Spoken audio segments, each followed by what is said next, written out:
salah satu bahan yang penting dalam penyediaan Miang Plateau ialah laksa beras. Jadi dekat Thailand dia ada laksa fresh yang dibuat setiap hari, tetapi memandangkan dekat kita kat Kuala Lumpur atau kat Malaysia ni susah nak dapat. Saya cuba cari dekat online, saya hanya dapat dalam bentuk kering, dalam bentuk laksa halus, dan ingredient dia yang saya tahu ini daripada beras juga. Jadi nanti kita try macam mana hasil dia. So yang ini kalau berminat nanti saya boleh bagi link yang kat mana saya beli. Beras ni kita kena rendam dulu, lepas tu kita rebus sampai masak macam kita masak laksa biasa. Okey kawan-kawan, yang ini sudah direndam lebih kurang dalam 30 minit. Nanti kita akan rebuslah macam kita rebus laksa biasa. Okey, nanti kita tengok hasilnya setelah direbus. Okey kawan-kawan, air kita pun sudah mendidih dengan eloknya. Seterusnya kita masukkan laksa yang sudah direndam, yang ditoskan air. Just masukkan.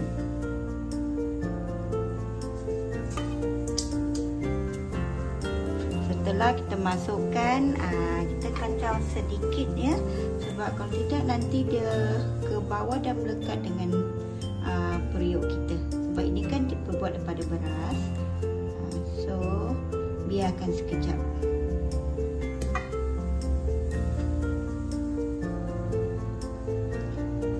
Okey, setelah 6 minit berlalu, lebih kurang 6 minit berlalu, saya nampak laksa ni macam dah cukup lembut. Okey, kita akan tutup api dan cuci sampai hilang segala kanji-kanji dekat laksa ni. Kita tengok seterusnya. Okey kawan-kawan, setelah laksa masak, kita cuci bersih sampai tinggal air jernih macam ni. Bermakna semua kanji-kanji dah dicuci bersih. Seterusnya kita akan bentukkan laksa-laksa ni dalam bentuk satu suap. Kan miang sudah bermasuk untuk satu suap. Jadi kalau kita dah sediakan dalam bentuk sesuap macam ni, mudah untuk kita semasa proses kita makan ataupun untuk hidangan. Cara dia tak susah. Kawan-kawan cuma just ambil beberapa helaian, celup-celup dalam air macam ni sikit, dalam lebih kurang sesuai untuk satu suapan. Kita bentukkan.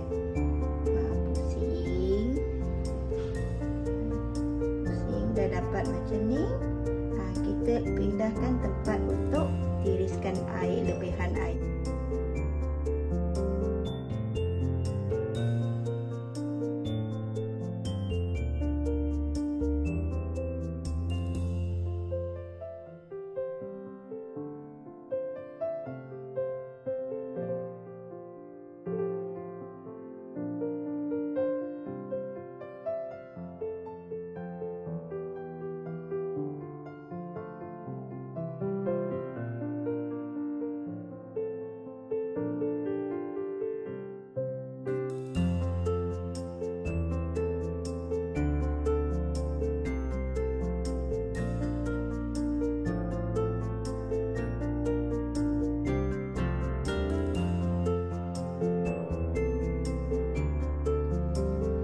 Buat lagi ya kawan-kawan.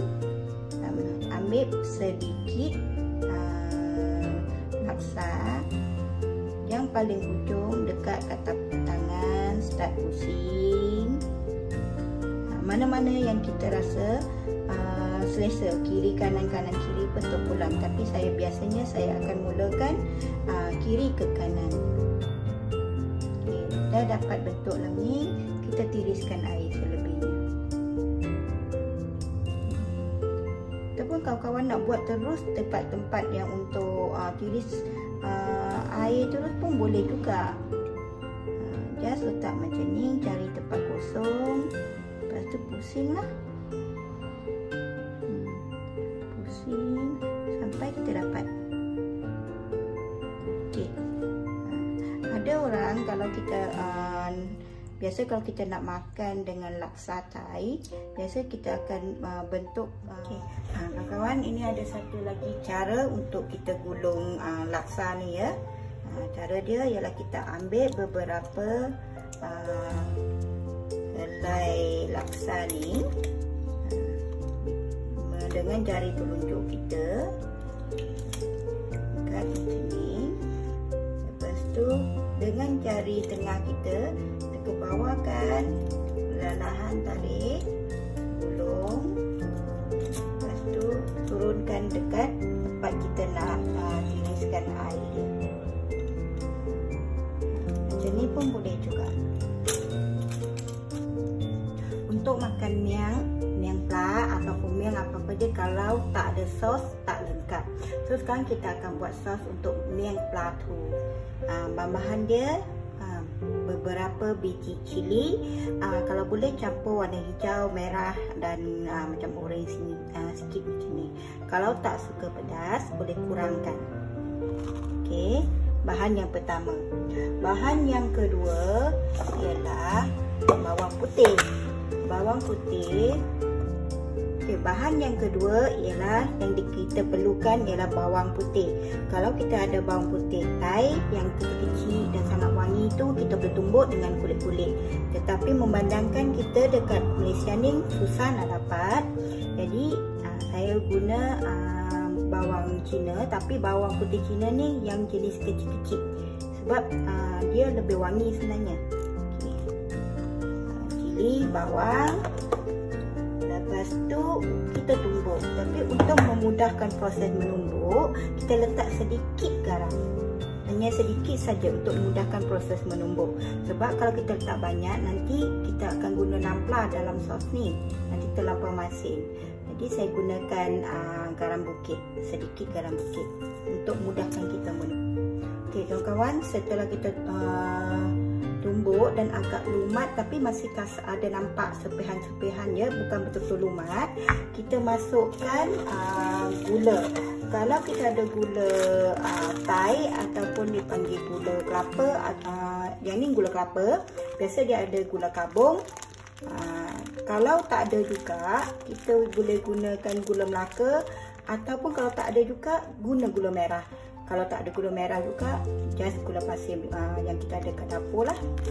So untuk sos ni kita nak balance rasa dia masam, manis, pedas, masin. So saya letak lebih kurang dalam 1 sudu makan.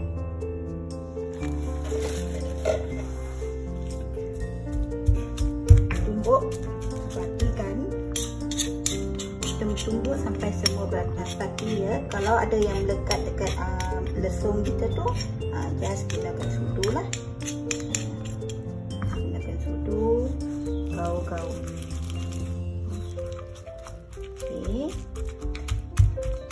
Kita dah dapat macam ni, dah ready untuk kita perasakan dengan rasa yang lain-lain ya. Kita dah ada manis daripada gula yang kita letak tadi. Sekarang kita perlukan ejen untuk masin. So biasanya untuk satu adunan macam ni yang buat untuk sos miang pla macam ni, saya akan letak lebih kurang 2 sudu. Setelah kita tumbuk lumat, kita perlukan ejen untuk masin. Manis kita dah letak gula tadi kan. Jadi kalau kita boleh cari nampla yang brand macam ni. Biasa supermarket ada jual, macam Tesco pun ada, Giant pun ada, Eonbig pun ada. Sebab sos ikan ni dia agak berkualiti, lepas tu dia kurang bau hanyir. Berbandingkan dengan beberapa brand di pasaran, saya dapati agak hanyir ya. Jadi untuk sos kita ni kita perlukan lebih kurang 2 sudu. 2 sudu yang kita guna untuk sukat gula juga. So simple je. Kalau kita guna gula 1 sudu, 2 sudu. Lepas tu kita dah ada manis, kita dah ada masin. Kita perlukan masam. Masam ialah daripada limau nipis, dus limau nipis. Untuk spinning kita akan gunakan lebih kurang 2 sudu yang ni juga. 2 sudu makan. 2 sudu nampla sama juga dengan 2 sudu untuk jus limau nipis. Kalau tak cukup masam, baru kita tambahkan. Setelah kita bancuh semua, rasa dulu. Kalau apa-apa yang tak cukup, baru kita tambah.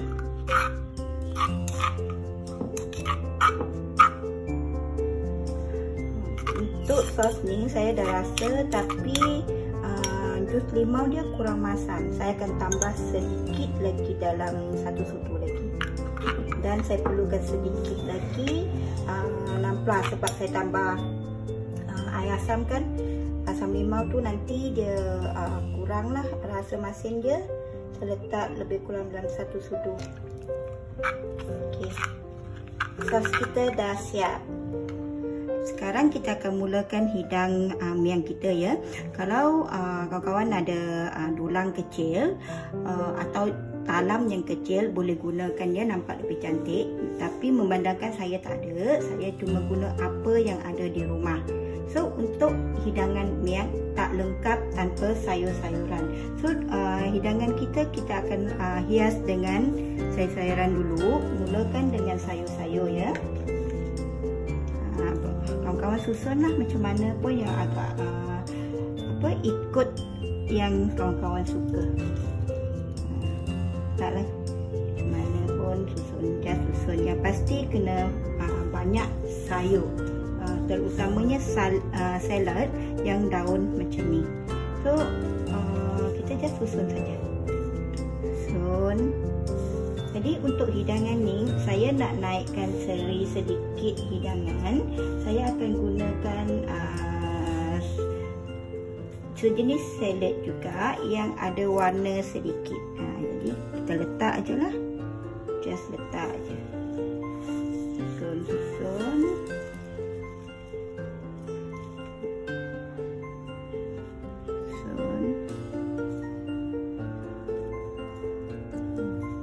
Mengikut kreativiti masing-masing lah ya, macam mana nak susun tu.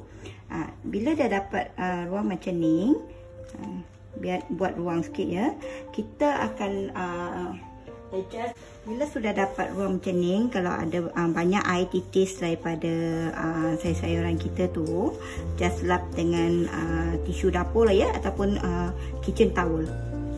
So bila dah dapat macam ni, kita cuba cari tempat yang kita nak letak mangkuk sos kita.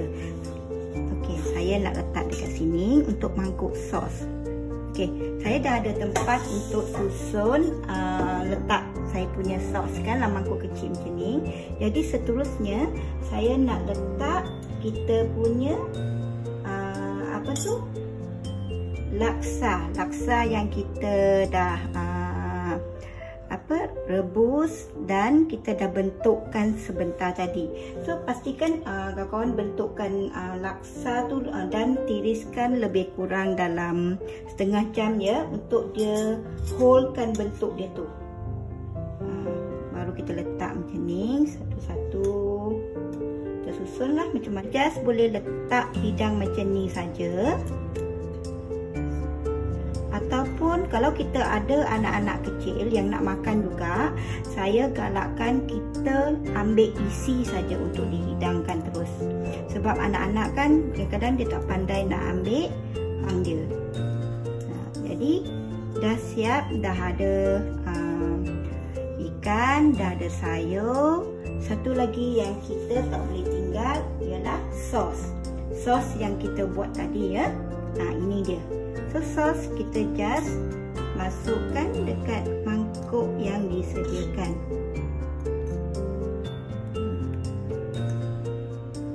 Letaklah.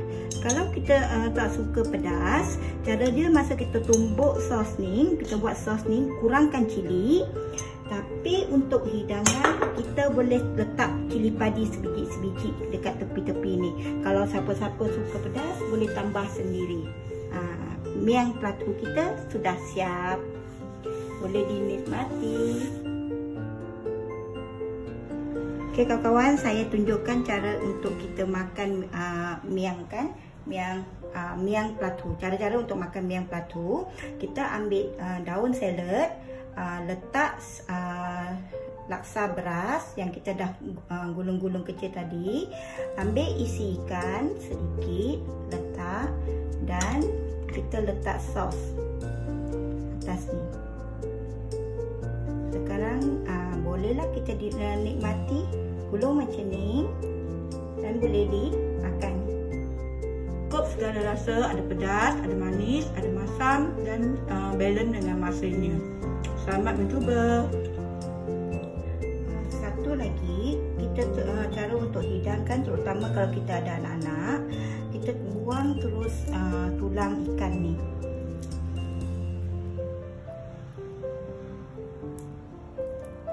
Cara dia buang tulang kat tengah. Tulang tepi-tepi ni kita buang juga ya. Setelah kita buang, kita buka macam ni. Kita buka macam ni, kita akan dapat isi separuh-separuh. So bila dah dapat isi macam ni, kita buang lagi kalau ada tulang-tulang yang melekat ya. Pertamanya tulang-tulang yang kat tengah ni, buang sampai habis. Anak-anak kadang dia bukan perasan sangat pun dengan tulang-tulang ni. Buang dia. Buang semua rasa-rasa kalau ada tulang kecil ni. Sangat bahaya ya untuk anak-anak kecil. Kita dapat macam ni, untuk macam ni, kita just hidangkan macam ni. Tak. Sebelah lagi. Buang ke tulang tengah ni. Tengah kita buang. Ikan ni sangat sedap ya. Boleh goreng panas-panas, garingkan sedikit lagi. Kita makan dengan nasi panas pun sedap. Buang segala tulang-tulang.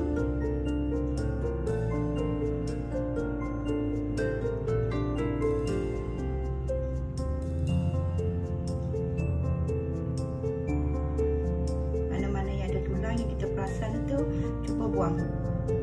Semua tulang kecil-kecil kat tengah ni, yang tak tertarik dengan tulang besar tu kan. Dia ada kecil-kecil ni, kadang kita tak perasan.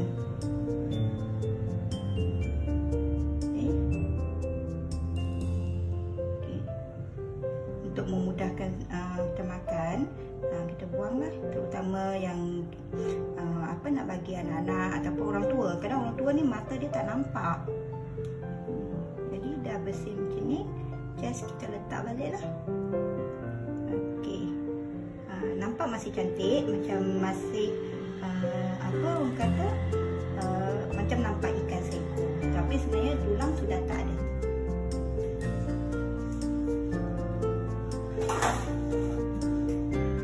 Okey kawan-kawan, satu lagi hidangan yang mudah disediakan, bahan-bahan senang nak cari, dan yang penting makanan sihat. Okey, kita boleh kontrol untuk rasa, untuk perasa. Dalam masakan ni saya tak gunakan sebarang perasa tiruan. Semuanya bahan-bahan asas yang kita ada dekat rumah sahaja. Kalau kita tak dapat dah cari laksa halus macam ni, kita boleh gunakan mihun. Kita cari mihun yang agak kasar sikit pun boleh digunakan. Ataupun kita cari rice noodle dalam pack. Biasa Vietnam punya rice noodle pun boleh guna. Apa-apa pilihan yang sesuai dengan sekitar kita lah. Kalau ada orang yang pandai buat laksa sendiri, memang digalakkan buat. Okey, kita boleh gunalah apa yang ada sekitar kita. Selamat mencuba.